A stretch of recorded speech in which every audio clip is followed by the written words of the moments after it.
এই যে যারা মারা গেল প্রত্যেকের কাছ থেকে 14 লক্ষ করে টাকা নেওয়া হয়েছে। আমাদের মাদারীপুর জেলার রাজৌরি উপজেলার 8 জন ভিকটিম রয়েছে এদের, এবং 8 জনের প্রত্যেকটা মানুষই কিন্তু মারা যায়। তারা যখন লিবিয়া থেকে রওনা হয় ইতালির পথে, একটা ছোট্ট ডিঙ্গি নৌকাতে তারা রওনা হয়। এই ছোট্ট ডিঙ্গি নৌকাটি যখন তিউনিসিয়ার উপকূলে পৌঁছায়, সেই মুহূর্তে এই নৌকাটি ডুবি হয়। সেই নৌকা ডুবি হওয়ার পরে তাদের সৌভাগ্যক্রমে তাদের লাশ উদ্ধার করা হয়েছিল, এবং এদের মরদেহ 4 জনের মরদেহ রাখা হয়েছিল গেটস ইউনিভার্সিটি হসপিটাল, এবং বাকি 4 জনের মরদেহ রাখা হয়েছিল জেরবা জেনারেল হসপিটালের মর্গে। স্যান্ডেলিনা সো, রূপচর্চায় আভিজাত্য।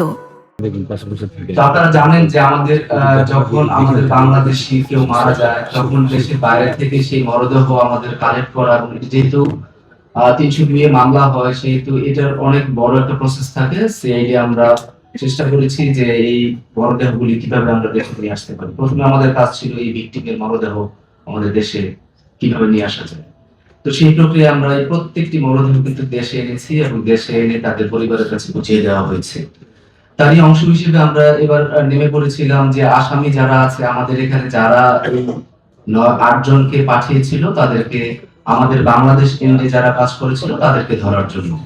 তো সেই প্রক্রিয়া আমরা গতকাল রাতে অভিযান পরিচালনা করি মাদারীপুরের এলাকায়, বিভিন্ন এলাকায় মাদারীপুরের, এবং গুরুদাস বারুই যার বয়স 45, আর সে দক্ষিণ খালিয়া রাজৌর এলাকার বাসিন্দা, এবং মোহাম্মদ মোতালেব মাতব্বর যার বয়স 68, যিনি রাজৌর এলাকার বাসিন্দা। এই 2 জনকে আমরা গতকালকে গ্রেফতার করতে সক্ষম হয়েছি। তো যিনি আছেন মোতালেব মাতব্বর, ওনার ব্যাপারে একটু বলতে চাই। উনি আসলে শুধুমাত্র এই ইটালি পাঠায়, এবং প্রত্যেকের কাছ থেকে, এই যে যারা মারা গেল প্রত্যেকের কাছ থেকে 14 লক্ষ করে টাকা নেওয়া হয়েছে। তো এই 8-14 কত টাকা, এই এত পরিমাণ টাকা কিন্তু তারা নিয়েছে, এবং এই টাকা তারা আত্মসাৎ করেছে।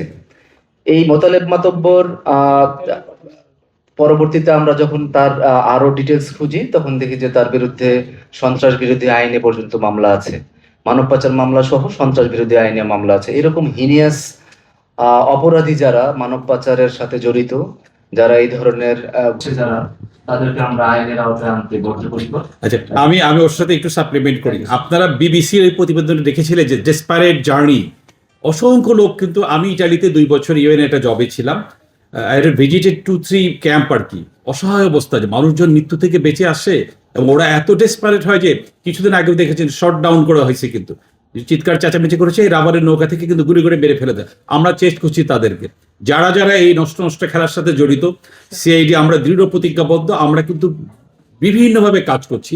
আমরা ইটালিয়ান সিআইডি যে আমাদের কাউন্টারপার্ট, ওরা এসেছিল, আমাদের টিমও খুব তাড়াতাড়ি ইটালিতে যাবে।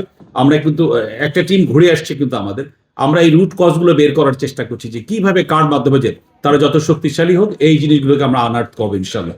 আমরা চাই যে আপনারা সাপোর্ট দিবেন আমাদেরকে, আমাদের একটি প্রাণ। আর এতে দেশের ভাবমূর্তি কিন্তু দারুণভাবে ক্ষুণ্ণ হয়, এরকম করে থেকে যায়। এবং দেখেন বড় বড় নিউজ কিন্তু হয় একদম। আপনারা যদি ওই ডকুমেন্টারিটা চিন্তা করে বিবিসি, যে ডেসপারেট জার্নি, এটাকে দুনিয়াকে কিন্তু কাঁপিয়ে দিয়েছিল একদম। আমরা চাই না এই নষ্ট খেলায় আর কোনো নিরীহ বাঙালি এরকম বলি হোক আর কি। আপনারা দয়া করে আপনাদের সচেতনতা বৃদ্ধি করবেন, মানুষকে মোটিভেট করা, যে এই যে একটা মায়ার হাতছানিতে যাওয়া, সমস্ত টাকা পয়সা বিক্রি করে যায়, এবং এরা কিন্তু একটা পর্যায়ে ত্রিপলি, লিবিয়া, বেনগাজি, এইসব জায়গাগুলোকে কিন্তু ওদেরকে আটকিয়ে রেখে আবার এখান থেকে কিন্তু র্যান্সাক কিন্তু নেওয়া হয় ক্রমাগত। আমরা চাচ্ছি এদের সকলকে আনার্থ করার জন্য। আমরা চেষ্টা করছি, আপনারা এগুলো বেশি করে প্রচার করলে মানুষ হয়তো এই প্রতারণায় ফাঁদে পা দিবে।